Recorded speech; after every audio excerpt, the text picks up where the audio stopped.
Welcome to the cellblock Scorch. This is week 29, and this is Peixe. I had the winning prompt this week, so I'll be recording it. But unfortunately, I am a poor planner, so this is going to be a little rushed for time, so I'm not going to give very much context because I am in Yellowstone today. I hope everyone is having a lovely time as usual.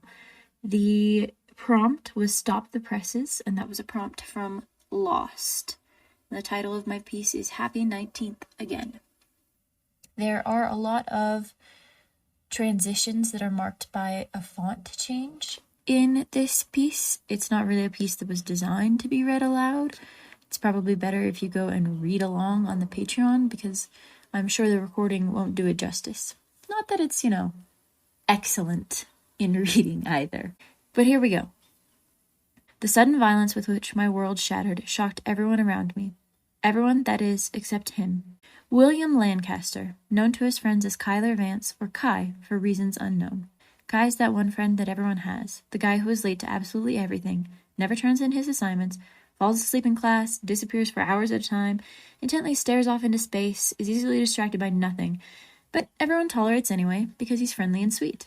Kai and I have known each other forever, but we've never been especially close. Second-tier friends, I think. He's great and all, but we don't talk much for whatever reason. He just always happens to be around.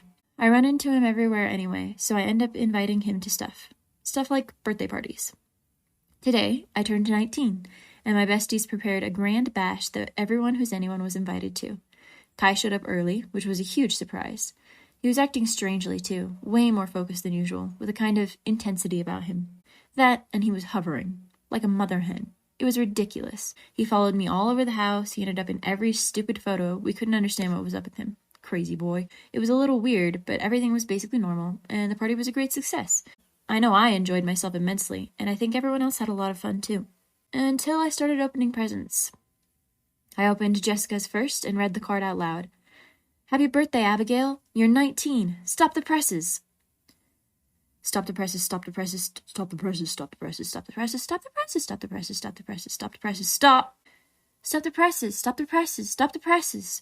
The mob chanted louder with each iteration, and I knew I didn't have much time. They were going to set the place on fire. This would likely be the place I died. Such a shame. I'd only made it to age 8 this time around. And here I thought I'd learned how to avoid such dreadful setbacks. But another century of effort down the drain, and still no closer to breaking the curse of the Midnight Queen. Oh well, too late for regrets now. Kyler, I need you to hold them for 15 minutes. Can you do that? Kai abandoned his magic circle immediately, drawing his blade and rushing towards the doors. Of course, my lord. I'll protect you to the death. I to the death. Mine, not his. Always mine. Despite all his efforts, I'd never yet passed the teens. I entered the magic circle and prepared to finish what we'd started. Kai sobbed, holding me in his arms as I bled out. I'm so sorry, my lord. I failed you again. I can't. Shut up, Kyler Vance. I'm 17 this time. That's incredible. And besides, shouldn't it be my lady? I chuckled quietly to myself as my eyes drifted shut. Kyler, no! Let go! I promise! I'll be fine! I fell so quickly. Well, Sir Vance, it's my 19th birthday. Shall we drink to it? We raised our glasses and everything went up in flames. No! Don't touch me! Screaming in agonizing pain. I opened my eyes to see the concerned faces of my guests, a chorus of exclamations, and my apparent return to health. Then, a grenade flew through the window. A blur of light and shadow later, I was in the yard watching my house burn. I turned to Kai with a sad attempt at a smile. Fewer casualties this time. That's great. Kai raised an eyebrow at me. My lord, we have to go.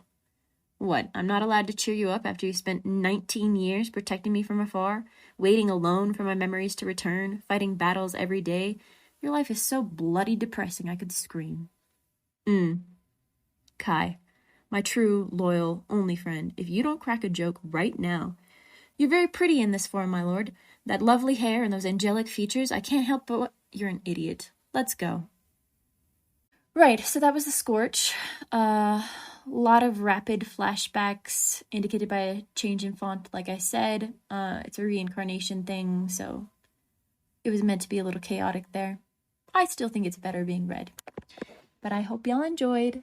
And the prompt that I gave for the next one for 30 was red is the color of blue. So that's something that was inspired by something a younger sibling said. And look forward to that one. Keep those fires burning, y'all. The Cellblock Scorch is a production of Stellacore, an independent group of nerds sharing their obsessions with the world. We can be reached at thestellacore@gmail.com, through comments on your podcast platform of choice, our Instagram, Stella_core, and at our YouTube, also called Stellacore. Feel free to check out our other productions on our YouTube channel or our cosplays on Instagram. If you would like to support our creative endeavors, you can give a one-time tip to the Ko-Fi of the writer of your favorite Scorches, or check out our Patreon, linked in the show notes. There, you can access the winning Scorches and episode transcripts for free, or sign up for Spark level support for $5 a month to gain access to all of the Scorch submissions.